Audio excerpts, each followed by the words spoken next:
Have you ever wished you could own a piece of some of the big companies in Ghana?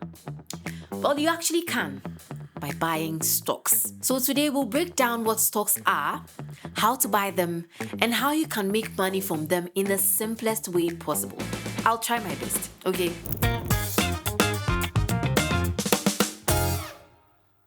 Now think of that company you'd want to own part of as a pizza. Pizza time. Each slice is a stock, and if you own a slice, you own part of the pizza. In other words, you own a part of the company.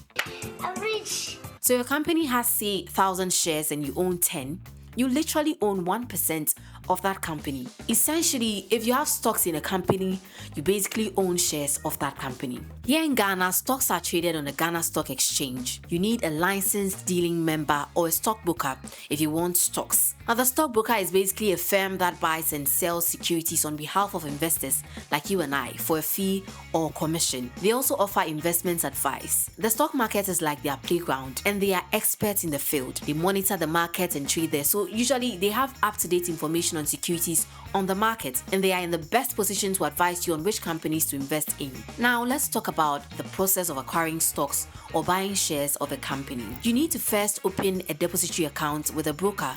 Now that's similar to opening an account with your bank. Once that's done, deposit money into the account, and then you can proceed to buy shares of a listed company, whichever one meets your investment needs, or if you let your broker recommend some for you, that also works just fine. Once that's done also, your account will be credited whenever you buy shares and will also be debited whenever you sell your shares. Let's talk about the proceeds you earn from companies whose stocks you own or whose shares you buy. When companies make profits, they sometimes share a portion with shareholders. I'm saying sometimes because sometimes there's a need to reinvest the profits into the company for legitimate reasons. Unless that happens, shareholders always get paid dividends. For instance, if you own an EcoBank stock and they make big profits, you get a part of it depending on how much stock you own, of course.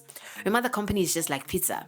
So the profits you make or the dividends you get will depend on the portion of the pizza you buy. A bigger portion can guarantee huge dividends when profits are made, and a smaller portion will guarantee the opposite. Here's one more twist to it. Once you own the stock and the stock price goes up, you can sell it at a price higher than you bought it. And the profits from these are often called capital gains. I hope you've learned something new today. So an instance is if you buy shares at 5 cedis and sell it later at 8 cedis, you've made 3 cedis profit. Now let me emphasize again that it's not every stock that pays dividends. As I mentioned earlier, some companies reinvest their profits to go bigger. Also, stock prices can go up or down depending on the company's performance and market trends. Just like tomatoes at the market, prices rise when demand for a company's stock is high, and they fall when demand is low. It is important to note also that stocks are long-term investments, not get-rich-quick schemes. When you buy a stock, you become a part owner of a company. You can profit from dividends and rising stock prices, but remember, it also comes with risks. So do well to consult a licensed broker for advice about which company to invest in or not. Next time you hear Ghana Stock Exchange, don't just scroll past it. It could be your ticket to building massive wealth long term. Comment if you'd like us to do a step-by-step guide on how to actually buy your first stock. This is Cedis. Spend smart, save smarter.